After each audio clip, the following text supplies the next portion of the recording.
welcome. This is going to be an intuitive tarot reading for the month of September for Virgo, Sun, Moon, Rising, as well as Venus placement. So let us look into this. Please only that which is in full alignment with the highest truth and the highest good. What do we need to know? September, Virgo. I see money, I see coins, and I see a tree. I'm hearing bodhi tree, but it looks like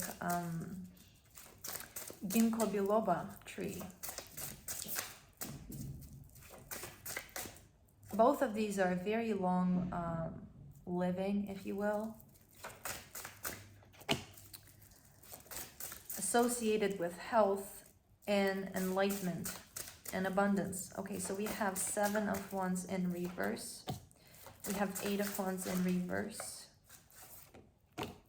We have 8 of Swords upright. So there is the sensation of things that are meant for you.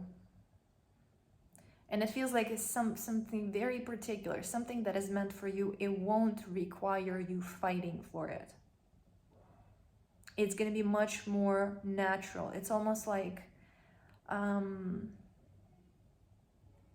you know, that which is governed by nature, the processes that are governed by nature, the blooming of the flower, the change of the seasons. It's not something that you gotta effort for. The beating of your heart, something that is in full alignment with the flow of nature, with that which is destined for you, is not going to allow as much fighting. It's more that certain artificial things or certain things that are not destined for you, they will require much of that fighting. For example, you were born with this internal inclination towards painting. Okay, it flows through you. You don't have to effort.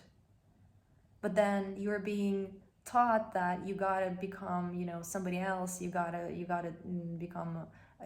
become good at math or at sports, and that is not exactly natural for you. That to achieve that, you would have to effort more. That which is natural, that which is destined, is more frequently than not all the time, but more frequently than not, flows effortlessly, more effortlessly. Yes, sometimes you got to put the effort in. Yes, sometimes there are challenges, even with that which is meant for you and flows. But it's not as much. It's not that swimming upstream as much. So I see this as an invitation to ask yourself, is there something that I'm forcing? A relationship, a perception, a behavior? Is there something that I'm forcing? Also, what is coming through is that when you force, it depletes your energy so much more. It almost like creates this friction that can be damaging.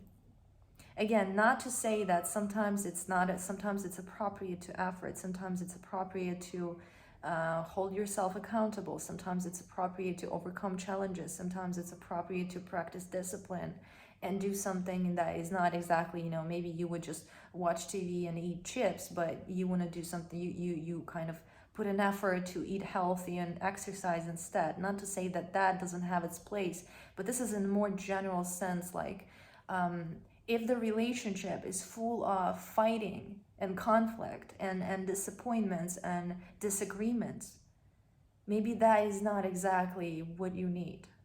When you come across somebody who is really compatible to you, there's much more harmony that doesn't have to be enforced. It flows.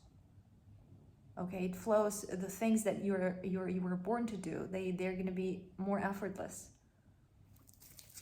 So what I see here is that, you know, you might have created this, or it might have been created for you, some kind of idea, some kind of goal, some kind of routine that is kind of rubbing you the wrong way. Recognizing it and recognizing that, you know, for example, a sunflower, it needs a lot of sun to thrive. An orchid flower needs a lot of shade and humidity. their nature dictates what it is that is natural for them, what it is that is nurturing for them. And if you expose an orchid flower to a lot of sun, it's going to wilt. If you expose the sunflower to a lot of humidity and shade, it's going to wilt. So it is about you recognizing what it is that you actually need, what it is that is your nature, what it is that flows through you, and doing what you can to capitalize on that, and not trying to force yourself into conditions and circumstances and relationships and things that are not for you. Okay? Because again, it feels like it's rubbing you the wrong way. It creates friction that is creating like almost like inflammation. It depletes energy. It doesn't make you happy. Even if you, let's say you were not born to do sports, and even if you achieve a certain success in that area, it's still not going to be as fulfilling as if you do painting, which is natural to you and it flows through you, and it is naturally satisfying. So there is this invitation to do this revision, okay, almost like introspect and kind of think about, like, am I forcing myself into something that is not for me?